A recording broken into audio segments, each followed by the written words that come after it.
আজকে আমি বানিয়েছি চিকেন চিজ বল। তো চলো তোমাদের দেখাই কি করে বানালাম। প্রথমে আমাদের লাগবে ফ্রেশ চিকেন, তারপর আমি নিয়েছি 2টো কাঁচা লঙ্কা, কিছুটা আদা, কয়েক কোয়া রসুন আর গোলমরিচ গুঁড়ো। এরপর লাগবে কর্নফ্লাওয়ার, চিজ আর লাগবে আমাদের ব্রেড ক্রাম্বস।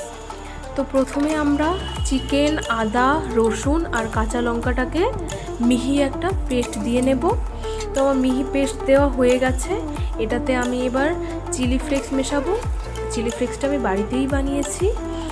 তারপর দেব কিছু পরিমাণ গোলমরিচ গুঁড়ো আর দেব স্বাদ মতো নুন দিয়ে এটাতে আমি দেব ব্রেড ক্রাম্বস দিয়ে ভালো করে হাতে মেখে নেব। সুন্দর একটা ডো বানিয়ে নেব আমি।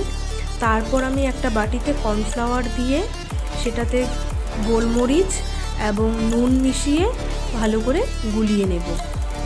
এরপর আমি চিজগুলোকে সুন্দর করে কিউব কিউব করে কেটে নিয়েছি। এবারে আমি সেই ডোটা থেকেই গোল গোল শেপ দিয়ে নেব বলের আকার করে, আর মাঝে আমি চিজগুলো ভরে দিয়েছিলাম। দেখো আমার সমস্তটা রেডি। এবার আমি সেই বলগুলোকে কর্নফ্লাওয়ারে চুবিয়ে তারপর আমি ব্রেড ক্রাম্বস দিয়ে কোটিং করে নেব।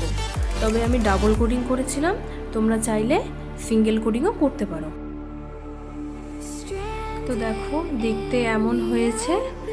তো এবারে আমি সমস্তটাই করে নিয়েছি এভাবে। তারপর কড়াইয়ে তেল গরম করে বলগুলো দিয়ে দিলেই এপিট ওপিট করে ভেজে নিলেই রেডি। এবারে তুমি তোমার প্রিয় মানুষদের সাথে সার্ভ করতে পারো।